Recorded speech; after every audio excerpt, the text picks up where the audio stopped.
तुमच्या आमच्या गोष्टीमध्ये ही गोष्ट आहे, कुणाला कमजोर समजू नये. एका जंगलात एक नाग कावळ्यांची अंडी, चिमण्यांची अंडी, ससा, बेडूक यांना मारून खायचा. काही दिवसातच हा नाग खूप बलवान झालेला होता, खूप शक्तिमान झालेला होता आणि तो जंगलातल्या प्राण्यांना त्रास देऊ लागला होता. त्याला असं वाटायला लागलं की आता मी खूप बलवान आहे आणि मी जंगलाचा राजा झालो पाहिजे.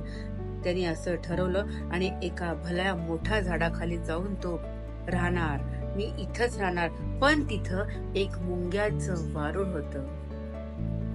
त्या मुंग्याच्या वारूळला तो म्हटला की इथून तुम्ही चालते वा, इथून निघून जा, मला हे घाण नकोय मला इथं. असं म्हटल्यावर त्या सगळ्या मुंग्या त्या नागाच्या अंगावर चढू लागल्या. जेव्हा नागाला कळालं की मुंग्या आपल्या अंगावर चढतायत, त्यांनी ती शेपटी हलवली आणि त्यांच्या वारुळावर टाकली.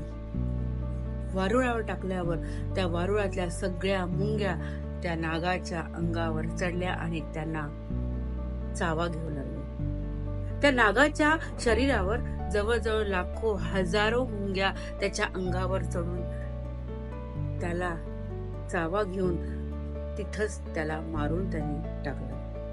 या छोट्याशा कमजोर मुंग्यांनीच दाखवून दिलं की आम्ही पण काही कमी नाही, आम्ही पण खूप बलवान आहोत. म्हणूनच कुणाला कमजोर समजू नका.